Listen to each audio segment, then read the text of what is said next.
우리가 환자분들 팔페이션 하면서 세이크럼 모양이 이게 어떻게 돼 있는가 이런 부분들을 머릿속으로 이론적으로 알았다면 실제 내가 그거를 촉지를 해 가면서 내가 알고 있는 이론과 이 환자분의 세이크럼의 상태가 어떠한가 그거를 조금 내 촉감을 통해서 일치시켜 보는 작업이 이제 쉽게 말하면 싱크로나이즈가 한번 필요한데, 자 먼저 세이크럼을 촉지하면서 쭉 들어갈 때는 자, 이 부분이 PSIS고 PSIS와 여기 안으로 누르면 쏙 이렇게 들어가는 부분이 있어요. 자, 여기를 세이크럼 절커스 이렇게 부릅니다.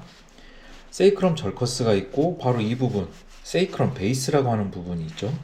그런데 만약에 우측에 비해서 좌측 세이크럴 절커스가 더 깊숙하다라고 한다면 우측에 있는 세이크럼 베이스가 더 안으로 들어갔다는 얘기죠.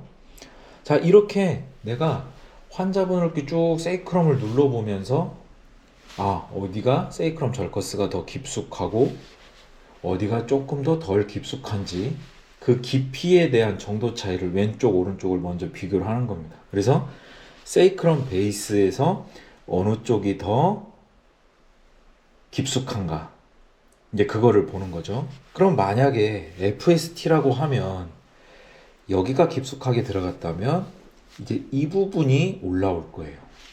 왼쪽에 비해서. 그러면 이제 두 번째로 왼쪽과 오른쪽의 높이를 비교를 해보는 겁니다. 여기를 하외측각에서 인페리어 라테랄 앵글에서 ILA라고 약자로 부르는데, ILA가 여기 있으면 살짝 그 위에를 살짝 이렇게 얹으면 바로 세이크럼 그 ILA 양쪽 높이를 만질 수가 있는데, 지금 약간 제 느낌으로는 그냥 느낌 있는 그대로예요. 그러니까 무조건 FST가 되면 얘가 앞으로 이렇게 가면 얘가 튀어 오를 것이다 라는 거는 이론적인 거죠. 하지만 그 이론적인 거를 여기에 때려 맞추면 안 돼요. 소위 말해서 내가 계산하는 대로 갈 것이다 이거보다는 그냥 있는 그대로의 느낌을 그대로 기억하면 됩니다. 자, 그러면 여기서 봤을 때는 왼쪽 오른쪽의 높이가 차이가 없어요. 그런데 세이크럼 베이스는 분명히 왼쪽이 깊습니다. 그죠? 그러면 이거는 FST라고 봤을 때는 우리가 계산할 때는 토전이 이렇게 일어나는 거기 때문에 얘가 조금 올라와 주어야 사실 그 이론에 맞는 거거든요. 하지만 여기에 높이는 크게 차이가 없고 세이크럼 절커스만 안쪽으로 깊어요. 이건 뭘 말하는 걸까요? 일단 FST는 아닐 거다라고 우리가 생각해 볼 수가 있겠죠. 그죠? 그러면 두 번째로 하나 생각할 수 있는 건 이쪽 일리움이 포스테리어 로테이티드 돼 있다면 또 세이크럼은 크게 문제가 없다는 가정하에 이쪽 일리움이 포스테리어 틸트 되어서 세이크럼 절커스가 깊게 느껴졌을 확률이 하나가 있는 거죠. 그쵸? 이제 그렇게 해서 룰 아웃 해 나가는 거예요. 이게 세이크럼의 문제일까? 아니면 일리움의 문제일까? 자, 그 다음에 이제 여성 환자분들을 이렇게 바로 이렇게 떠듬떠듬 하는 거는 좀 굉장히 조심해야 되는 부분이지만, 특히 이제 같은 동성, 남성 환자분들 같은 경우에는 여기 콕시스 여기 이 부분도 한번 이렇게 딱 만져봤을 때 어느 쪽이 더 이렇게 깊숙하게 안으로 들어가는가 이것도 한번 볼 필요가 있어요. 자, 여기의 높이와 여기의 높이에 따라서도 세이크럼이 어떻게 돼 있을 거다 라는 거를 우리가 입체적으로 그려볼 수가 있죠. 그리고 여기 보면 이스케알 튜버로시티가 있고, 여기 보면 이제 세이크럼 하외측각 여기 라테랄 앵글 쪽 여기 모서리가 있는데, 여기에서부터 이스케알 튜버로시티까지 연결되는 리가먼트가 세이크로 튜버로시티 리가먼트예요. 여기를 쫙 누르면 지금 어때요? 앞통이 있어요, 없어요? 아프죠. 그죠? 자, 그러면 여기 또 여기도 눌렀을 때는 어때요? 왼쪽. 그러면 왼쪽하고 오른쪽하고 비교했을 때 앞통의 차이는 크게 없나요? 오른쪽이 더 아픈. 오른쪽이 더 아파요. 네. 자, 그러면 여기가 더 텐던, 죄송해요. 리가먼트의 긴장은 여기가 더 되어 있을 거라고 보는 거죠. 그죠? 리가먼트 양쪽에 근데 긴장이 지금 있는 걸로 봐서는 이걸 뭘 이제 우리가 생각할 수 있을까요? 이 양쪽의 리가먼트가 다 긴장이 되려면 세이크럼이 어떻게 되면 긴장이 될까? 세이크럼이 큐테이션? 그쵸. 그 방향에 돼 있으면 일단 긴장이 하나가 돼 있을 수 있죠. 일리움은 노멀이라는 가정하에, 그것도 일리움은 노멀이라는 가정하에 그렇다는 얘기예요. 근데 지금 우리는 일리움은 보지 않고 세이크럼만 보고 있잖아요.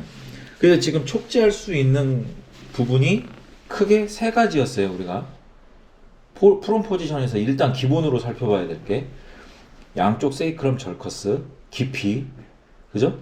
그 다음에 여기서 PSIS를 만졌는데 내 엄지가 PSIS의 그 탑이 어디가 더 올라와 있는지 내 엄지로 봤을 때 그것도 하나 또 참고로 봐주면 좋을 것 같아요. 그리고 안으로 들어왔을 때 절커스 깊이가 어떠한지 보고, 그 다음에 ILA에서 살짝 엄지로 왔을 때, 그래서 ILA의 윗부분을 딱 만졌을 때 높이 차이가 어떠한지 그거 꼭 살펴보고, 그 다음에 ILA의 밑부분, 그 부분에서 이스키알 튜버로시티로 연결되는 세이크로 튜버로시티 리가먼트의 텐션이 어떠한지. 그러니까 우리가 남자 환자분들 같은 경우는 여기가 포인트인 거예요. 쭉 눌러주면 굉장히 아프거든요. 그죠? 네. 네. 그러니까 막 근육을 막 이렇게 문지르는 식으로 우리가 풀어주는 것은 이제 좀 졸업을 해야 돼. 우리가 환자분들을 팔페이션 하면서 동시에 굉장히 시원한데, 혹은 와, 사실 이렇게 풀어주고 나면 통증이 단기적으로 일시적으로 줄어드는 효과가 있거든요. 얘가 우리가 풀어줄 때에도 목적성을 갖고 해야 된다. 우리가 팔페이션을 하거나 손을 댈 때에도 목적성이 있어야 된다. 근데 그 목적성이라는 것이 단순히 그냥 내가 이 환자분이 엎드려 계실 때 내가 그냥 어떤 시원함을 제공해 주기 위한 목적이라면 사실 그거는 좀 이제는 그런 차원에서 한 차원 더 높은 수준으로 끌어올릴 필요가 있다. 뼈의 모양이 어떠한가 살펴보고, 그러면 이 모양이 되었을 수 있는 가능성이 무엇인가를 머릿속으로 그려보는 거예요. 이제 여기서 또 이제 계속 추론을 해 나가자면 펠빅 플로어가 어떻게 이제 어느 쪽이 더 짧아져 있어서 세이크럼이 그쪽으로 더 가게 되고, 혹은 반대일 수도 있거든요. 룸보 펠빅 스테빌라이제이션이 떨어짐에 인해서 그 웨이트를 받는 정도의 차이, 왼쪽 오른쪽의 그 정도의 차이, 그것 때문에 세이크럼의 변화가 오고, 세이크럼의 변화가 오면서 그로 인해서 장기적으로 생기는 펠빅 플로어의 비대칭적인 어떤 수축이나 긴장감들, 이런 게 생길 수도 있고요. 그러니까 그런 가능성들이 있을 거라는 걸 염두에 두고 환자분에게 질문을 해야 되는 거죠. 환자분 혹시 예전에도 이쪽 엉덩이 아프셨던 적 없으세요? 혹은 오래 앉아 계시다 보면 이쪽 엉덩이가 눌려가지고 반대로 체중을 좀 실어야 되는 경우는 있지 않았나요? 혹시 그렇다면 이런 현상은 언제부터 느끼셨나요? 이렇게 이제 추가적인 질문을 통해서 현재 이 사람이 갖고 있는 문제점을 문진으로 또 재차 확인을 해봐야 되는 거죠. 그러니까 팔페이션의 목적은 뭐예요? 그렇죠. 문제점을 찾고 이것이 과연 페인 소스와 얼마나 관련이 있는 것인가를 알아내기 위한 단서를 찾는 일종의 게임이라고 보면 돼요. 무슨 얘기인가 알겠죠? 그래서 오늘 세 가지 점만 기억합시다. 근데 한꺼번에 많은 걸 하려고 하면 복잡하니까. PSIS, 세이크럼 절커스 깊이, 양쪽 ILA, 그 다음에 세이크로 튜버로시티의 긴장감. 이렇게 통해서 세이크럼 주변에 대한 문제점들을 찾는 연습, 팁을, 어떻게 보면 팁이고 이거 어떻게 보면 이제 포인트인데, 그 포인트들을 중심으로 한번 찾아보면 좋겠고, 이제 이게 어느 정도 이제 좀 익숙해지고 숙달이 되면 이제 다음 스테이지로 또 넘어갑시다. 오케이.